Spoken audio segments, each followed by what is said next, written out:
बिस्मिल्लाहिर्रहमानिर्रहीम। अस्सलाम वालेकुम स्टूडेंट्स। डिजिटल इलेक्ट्रॉनिक्स में आज का हमारा टॉपिक है 555 timer as monostable multi vibrator. Last topic में हमने देखा कि हम 555 टाइमर को एक ए स्टेबल मल्टी वाइब्रेटर के तौर पे इस्तेमाल कर सकते हैं। तो आज के इस टॉपिक में हम जो सर्किट ड्रॉ करेंगे वो एक मोनोस्टेबल मल्टी वाइब्रेटर के तौर पे 555 टाइमर को इस्तेमाल करने के लिए यूज़ करेंगे। सिचुएशन ये है कि हमने 555 टाइमर जो है वो क्या करना है, उसी तरह से उसकी ब्लॉक डायग्राम बना लें। पिन नंबर 3 जो है वो आप जानते हैं आउटपुट के लिए इस्तेमाल होती है, तो इसका मतलब है यहाँ से हम आउटपुट लेंगे। पिन नंबर 5 को हम कंट्रोल वोल्टेज वाली पिन है, लेकिन हमने कहा पिन नंबर 5 पे इंटरनली एक वोल्टेज आ रहा होता है और वो वोल्टेज 2/3 VCC के बराबर होता है। हमने उस वोल्टेज को चेंज नहीं करना, यानी एक्सटर्नली हमने कोई वोल्टेज जो है वो नहीं देना। इसलिए यहाँ पर एक छोटा सा कैपेसिटर जो कि 0.01 माइक्रोफैरड का हो आप लगा देंगे। इस वैल्यू से जो है वो कंफ्यूज मत हुआ करें, आप इसके अलावा भी कोई वैल्यूज़ जो है वो यूज़ कर सकते हैं। बस कैपेसिटर लगाएं ताकि वो इतनी जो है वो उस वोल्टेज को क्या कर सके, अपने अक्रॉस कांस्टेंट रख सके। पिन नंबर 1 ये ग्राउंड के लिए है, तो हम इसको ग्राउंड कर देते हैं। पिन नंबर 8 पावर सप्लाई के लिए, तो इसका मतलब है पिन नंबर 8 के ऊपर हम क्या करेंगे, VCC अटैच कर देंगे। और जो पिन नंबर 4 है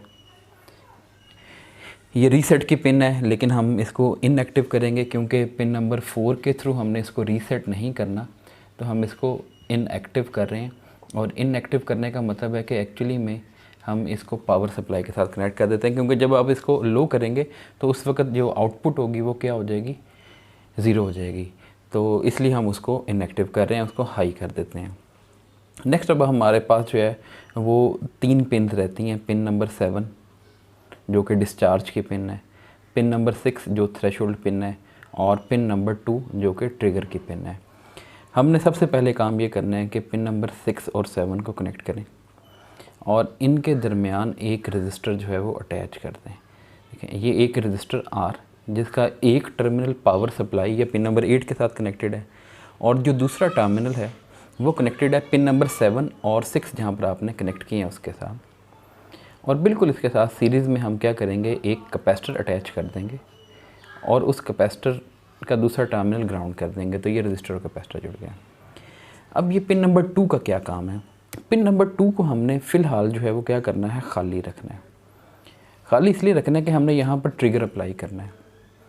अब ट्रिगर कैसे अप्लाई किया जाता है, हम जानते हैं पिन नंबर 2 पे वोल्टेज जैसे ही VCC/3 से कम होता है, तो उस वक्त जो आउटपुट होती है वो क्या हो जाती है, हाई हो जाती है। यानी पिन नंबर 2 का वोल्टेज जब लो होगा, यानी VCC/3 से भी कम हो जाएगा, तो उस वक्त जो आउटपुट है यानी पिन नंबर 3 है वो हाई हो जाती है 1। तो ये आउटपुट को हाई करने के जो है वो काम आएगी पिन नंबर 2। यहाँ पर ट्रिगर अरेंजमेंट बनाते हैं। वो ट्रिगर अरेंजमेंट ये है कि हमने नॉर्मली पिन नंबर 2 को हाई नहीं करना। हम क्या करेंगे, एक और रजिस्टर लेते हैं और उस रजिस्टर के ज़रिए पिन नंबर 2 को कनेक्ट कर देते हैं। किस चीज़ के साथ, पावर सप्लाई के साथ। इस रजिस्टर को मैं R' कह रहा हूँ। इसकी वैल्यू जो है वो आप यानी इतनी लार्ज ले लें कि पिन नंबर 2 में कोई जो है वो ज़्यादा करंट जो है अंदर की तरफ मत जाए। दूसरा काम ये करें कि आप पिन नंबर 2 और ग्राउंड के दरमियान, ठीक है, यहाँ पर एक स्विच लगा दें। ठीक है, और ये क्या है, पुश बटन जैसे आप लगा दें या स्विच लगा दें, जिसको फ़िलहाल हमने ओपन रखा हुआ है। तो ओपन रखने का मतलब है पिन नंबर 2 इस वक्त कनेक्टेड है पावर सप्लाई के साथ, यानी पिन नंबर 2 का इस वक्त वोल्टेज VCC/3 से कम नहीं है, बल्कि एग्जैक्टली किसके बराबर है, VCC के बराबर है। अब हम देखते हैं कि इस सर्किट की वर्किंग जो है वो कैसे होती है।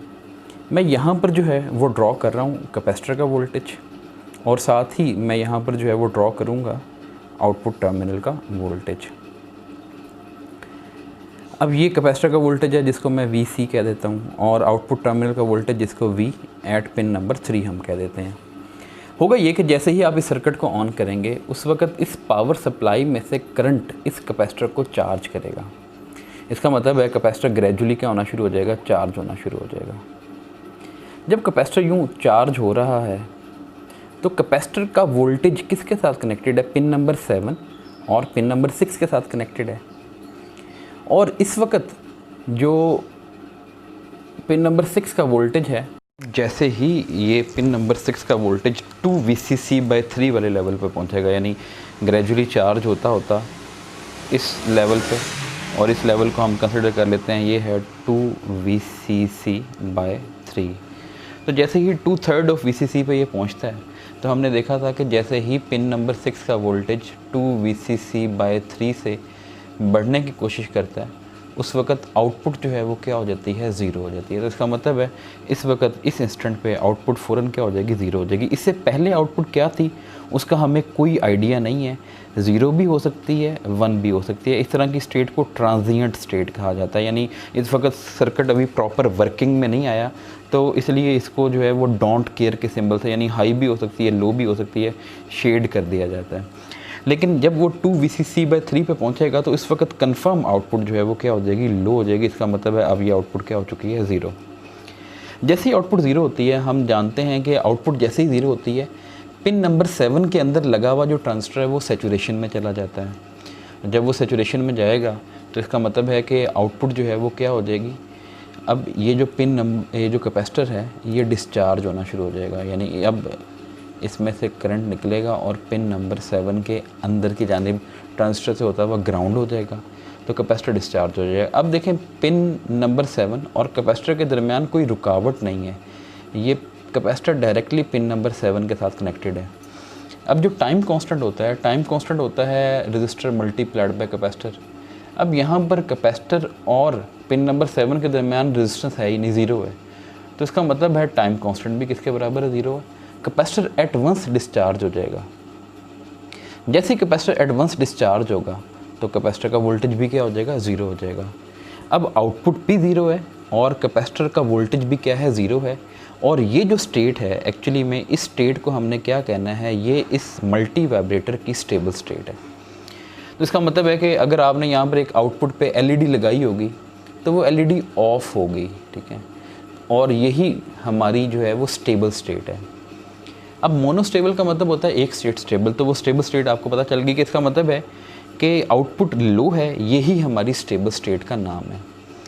अब जैसे ही आप पिन नंबर 2, ये जो पिन नंबर 2 है, इस पे लगे हुए इस स्विच को क्लोज़ करेंगे। पिन नंबर 2 को आप जानते हैं कि इसको ट्रिगर पिन कहा जाता है, इसका मतलब है आप इस सर्किट को ट्रिगर कर रहे हैं, ठीक है। तो फ़र्ज़ करें कि ये वो लम्हा है जहाँ पर मैंने पिन नंबर 2 को क्या किया, ट्रिगर किया। और ये जो ट्रिगर है, ट्रिगर आप जानते हैं दो तरह के हैं, लो ट्रिगर होता है या हाई ट्रिगर होता है। ये लो ट्रिगर है क्योंकि पिन नंबर 2 को आप ग्राउंड के साथ कनेक्ट कर रहे हैं इस तरह से।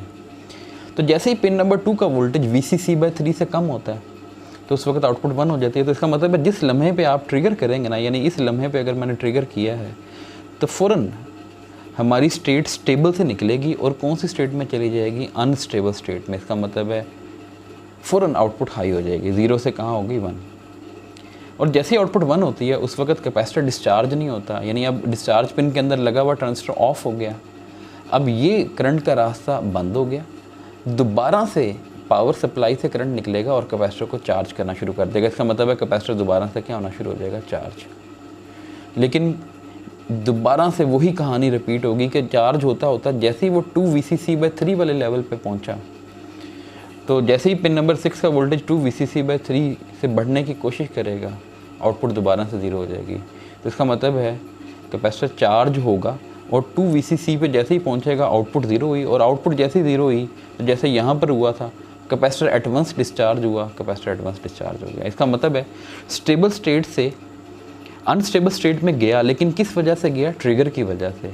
लेकिन अनस्टेबल स्टेट में ज़्यादा देर के लिए ज़िंदा नहीं रह सका, दोबारा से क्या हो गया, अपनी स्टेबल स्टेट में आ गया। तो इसका मतलब है कि मोनोस्टेबल सर्किट वो होता है कि जिसको अगर आप जस्ट छोड़ दें तो वो अपनी स्टेबल स्टेट में रहता है, ट्रिगर करें तो वो स्टेबल स्टेट से निकलता है और अनस्टेबल स्टेट में चला जाता है, लेकिन कुछ देर के बाद दोबारा से वापस काम पर आ जाता है, स्टेबल स्टेट में आ जाता है।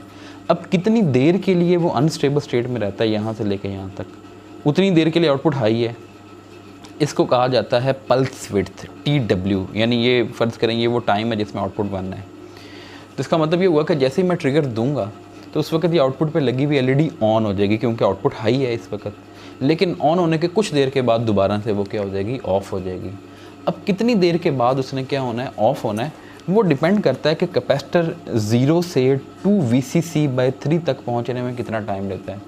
आप जानते हैं कैपेसिटर की चार्जिंग की जो इक्वेशन है वो है V इनिशियल। अब V इनिशियल तो कैपेसिटर चार्जिंग से पहले 0 पे है, वो लिखने की ज़रूरत ही नहीं है, वो होगा VCC × 1 - e⁻⁻t/RC।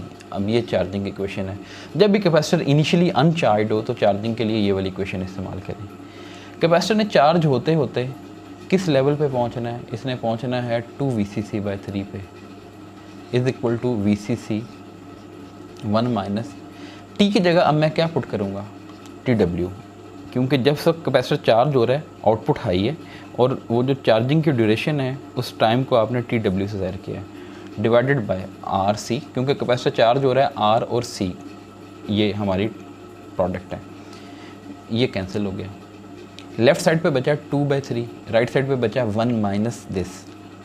ये जो माइनस वाली टर्म है इसको मैं लेफ़्ट साइड पे लेके प्लस कर देता हूँ, यूँ कर देता हूँ, और ये 1 में से 2/3 माइनस हो जाएगा राइट साइड पे जाके, तो ये किसके बराबर बचेगा, 1/3। अब आप दोनों साइड पे नेचुरल लॉगरिथम ले लें, ठीक है। जैसे ही आप लेफ़्ट साइड पे लॉगरिथम लेंगे तो ये बचेगा T ऑन ओवर RC।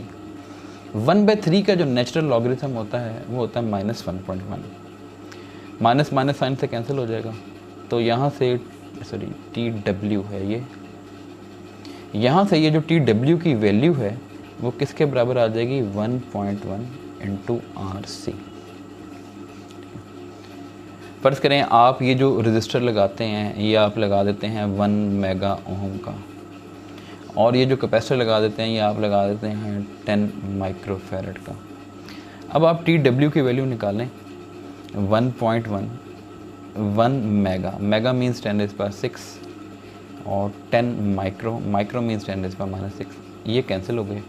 10 को 1.1 से मल्टीप्लाई करेंगे तो आंसर क्या आ जाएगा, 11। तो इसका मतलब है 11 सेकंड के लिए अगर ये कंपोनेंट यूज़ करें LED ऑन रहेगी और तकरीबन 11 सेकंड के फ़ौरन बाद जो है वो क्या हो जाएगी, ऑफ हो जाएगी। आप अपनी मर्ज़ी से इस टाइमिंग को बढ़ा भी सकते हैं और कम भी कर सकते हैं। R और C की वैल्यूज़ को जस्ट चेंज करना है और उसको चेंज करके आप आउटपुट को जो है वो उसके टाइम पीरियड को या ये जो पल्स विड्थ है इसको चेंज कर सकते हैं। तो ये मोनोस्टेबल मल्टी वाइब्रेटर है 555 टाइमर को आपने देखा कि एस्टेबल के तौर पे भी काम कर सकता है और मोनोस्टेबल के तौर पे भी काम कर सकता है। जस्ट आपको थोड़ा सा सर्किट जो है वो चेंज करना पड़ता है, और नेक्स्ट टाइम हम जो है वो बाइस्टेबल मल्टी वाइब्रेटर के तौर पे इसको इस्तेमाल करेंगे। अपना ख्याल रखिएगा, अल्लाह हाफिज़।